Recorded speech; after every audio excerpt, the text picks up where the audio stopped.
Hai teman-teman, kali ini kita akan membahas perjalanan menarik nih tentang komputer dan internet di masa awal dari tahun 1960 sampai 1990-an. Periode ini bisa dibilang sebagai fondasi dunia digital modern yang kita pakai setiap hari sekarang. Dari komputer sebesar ruangan sampai internet pertama yang cuma bisa mengirim teks, semua dimulai di era ini. Jadi, yuk kita telusuri gimana teknologi itu berkembang dari proyek militer menjadi jaringan global yang mengubah cara kita hidup dan berkomunikasi. Bayangkan, komputer tahun 1960-an bentuknya gede banget, seukuran lemari. Bahkan ada yang seluas satu ruangan penuh. Komputer di era ini digunakan terutama untuk penelitian dan kepentingan militer. Mereka belum seperti komputer pribadi yang kita kenal sekarang. Tidak punya layar grafis, tidak ada mouse, dan hanya bisa dioperasikan oleh teknisi terlatih. Tapi justru dari sinilah semuanya dimulai. Di masa itu, para ilmuwan mulai mencari cara agar komputer bisa saling terhubung supaya bisa bertukar data dan bekerja bersama dalam satu jaringan. Masalahnya, kalau satu jalur komunikasi putus, pesan bisa gagal terkirim. Nah, disinilah muncul terobosan penting bernama packet switching. Pada tahun 1969, Amerika Serikat meluncurkan proyek bernama ARPANET. Hasil kerjasama antara Departemen Pertahanan dan beberapa universitas seperti UCLA, Stanford, dan Utah. Tujuannya adalah menciptakan jaringan komputer yang kuat dan tahan akan gangguan. Prinsipnya sederhana tapi revolusioner. Pesan yang dikirim lewat jaringan dipecah jadi potongan kecil atau paket data. Lalu dikirim lewat berbagai jalur yang berbeda. Kalau satu jalur rusak, paketnya bisa lewat jalur lain dan tetap sampai ke tujuan. Disinilah istilah internet mulai mendapat bentuk awalnya. Jaringan yang fleksibel dan saling terhubung. ARPANET berhasil mengirim pesan pertama lewat jaringan itu. Kata yang dikirim sebenarnya login, tapi sistemnya crash setelah huruf kedua, lo. Lucu ya, tapi dari lo itulah sejarah komunikasi digital dimulai. Masuk pada tahun 1983, muncul tonggak penting lain, yaitu protokol TCP atau IP. Ini adalah bahasa universal yang memungkinkan komputer dari jaringan berbeda saling bicara. Sebelumnya, setiap jaringan punya format sendiri-sendiri, jadi sulit terhubung. Dengan TCP atau IP, semua komputer bisa berbagi data tanpa harus pakai sistem yang sama. Dari sini juga lahir pemisahan antara jaringan riset sipil ARPANET dan jaringan militer MILNET. Dan sejak saat itu, internet mulai dikenal sebagai sistem global yang benar-benar terbuka. Teknologi ini membuat inovasi jadi lebih cepat. Para peneliti, kampus, dan bahkan industri mulai menggunakan internet untuk berbagi data, mengirim pesan, dan bekerja kolaboratif. Setelah jaringan mulai stabil, muncullah aplikasi-aplikasi awal yang mendekati dunia internet yang kita kenal sekarang.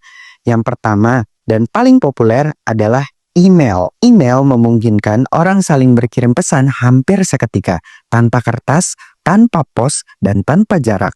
Lalu muncul juga newsgroup dan mailing list, tempat orang-orang berdiskusi, bertukar ide, atau bahkan bercanda lewat tulisan. Bisa dibilang ini adalah cikal bakal dari media sosial yang kita kenal sekarang. Di era ini juga muncul semangat kolaborasi terbuka.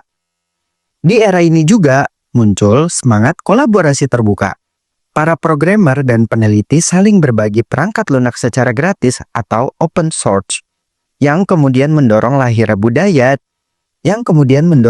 budaya digital berbasis komunitas. Menarik banget kan?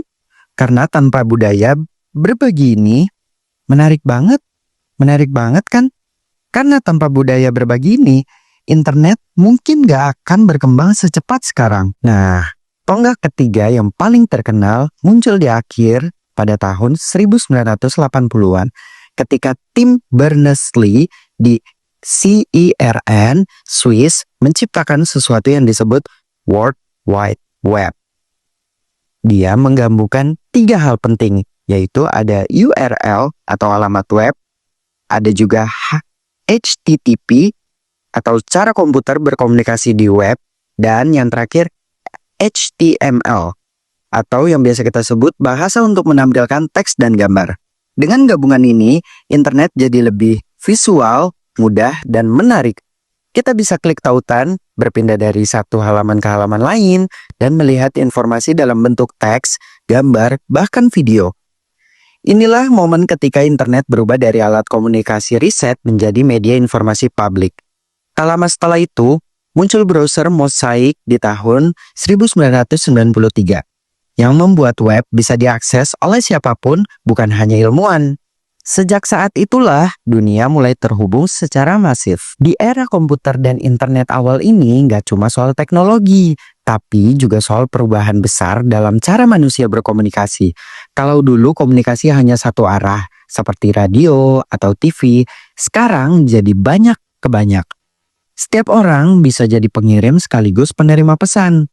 Internet membuat komunikasi jadi lebih terbuka, cepat, dan partisipatif.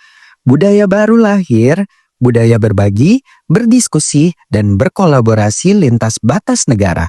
Kita bisa bilang, disinilah dunia mulai berubah dari sekedar mengirim pesan menjadi hidup di dalam jaringan. Jadi, kalau kita simpulkan, periode dari tahun 1960 sampai 1990-an adalah masa di mana dasar internet modern dibangun.